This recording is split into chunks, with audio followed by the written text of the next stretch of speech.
Bonjour, bienvenue. Nous sommes dans le chapitre sur l'arithmétique. Il faut avoir vu, avant de pouvoir suivre ceci, ce que c'est qu'un PGCD, les premières propriétés sur le PGCD, etc. Il faut avoir vu aussi les congruences, donc tout ce qui est sur la divisibilité, les multiples, la divisibilité, et puis l'algorithme d'Euclide. Et là, une première propriété concernant le PGCD. On prend deux entiers relatifs non nuls A et B. Le PGCD de AB, on va l'appeler D. Et puis on prend des entiers A' et B' tels que A égale DA', donc c'est-à-dire un diviseur de A, et B', un diviseur de B, tel que B égale DB'. Alors à ce moment-là, eh bien, A' et B' sont aussi premiers entre eux. Et réciproquement, s'il existe un entier naturel D tel que A égale DA' et B égale DB' avec A' et B' premiers entre eux, et bien à ce moment-là, D est le PGCD de AB. Alors, démontrons ceci, et puis après, on va voir comment on l'utilise. Alors, d'abord dans le sens direct, on va prendre D', qui est le PGCD de A' et B', donc on suppose que D c'est le PGCD de AB, et puis que A et A' et B', les entiers sont tels que A égale DA' et B égale DB'. Je veux montrer que A' et B' sont premiers entre eux, donc on prend D', qui est le PGCD de A', B', on va essayer de montrer que D' est égal à 1. À ce moment-là,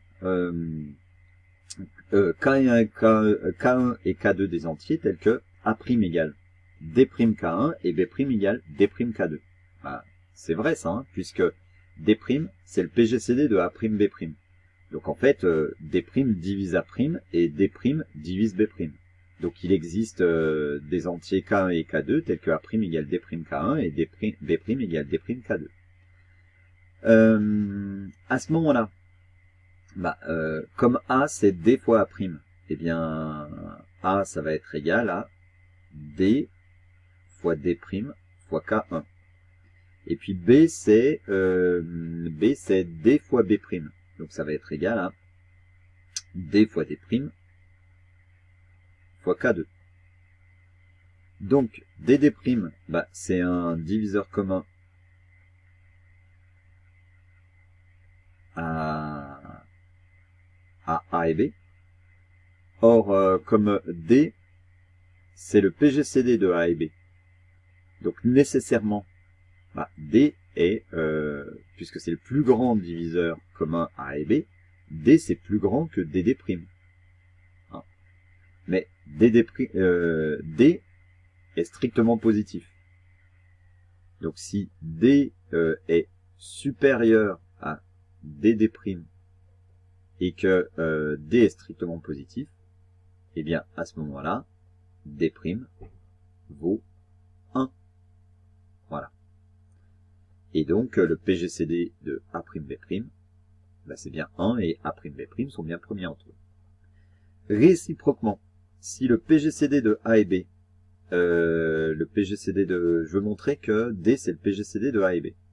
Le PGCD de A et B, c'est, d'après les propriétés qu'on a vues précédemment, c'est le PGCD de, alors déjà, on va remplacer A par DA' et B par DB'. Et donc, par la propriété qu'on a vue dans le cours précédent, dans un cours précédent, c'est D fois le PGCD de A' et B'. Ok. Or, A' et B', par hypothèse, sont premiers entre eux. Donc, le PGCD de A', B', c'est égal à 1. Donc, c'est égal à D. 1.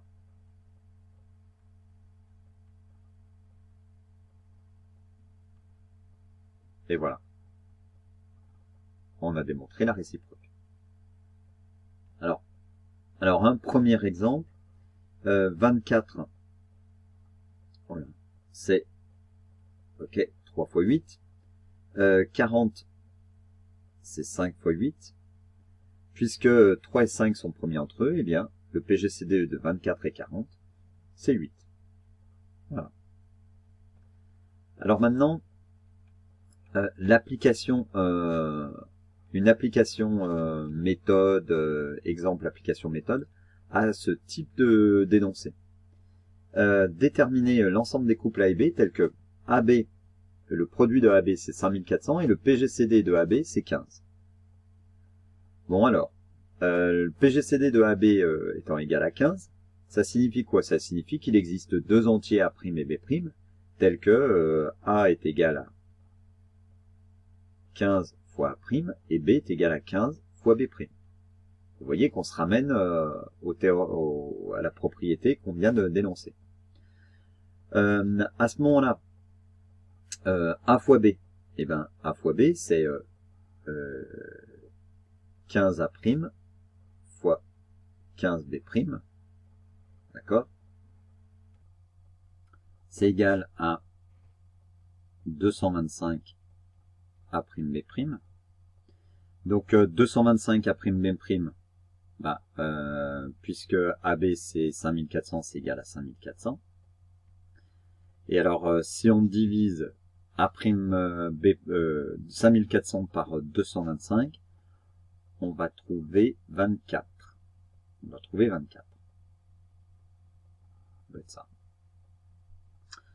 Alors, or 24, maintenant, on va chercher tous ces diviseurs. Bah, 24, c'est 1 fois 24, c'est 2 fois 12, c'est 3 fois 8, c'est 4 fois 6, et là on a terminé. Donc les diviseurs, c'est 1, 2, 3, 4, 6, 8, 12, 24, les diviseurs positifs. Mais comme A'B', donc en fait A'B' sont parmi ces diviseurs-là. Mais A'B' doivent être premiers entre eux. Donc, comme A'B' doivent être premiers entre eux,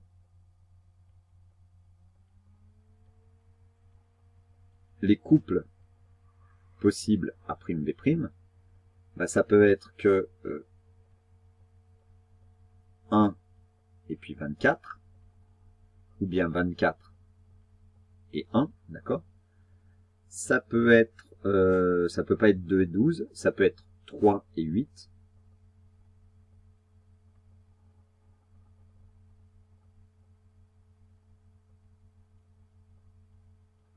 Ou bien 8 et puis 3.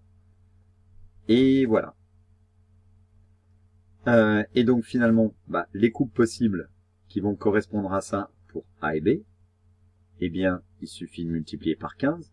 Donc ça va être 15 et puis 15 fois 20, 360.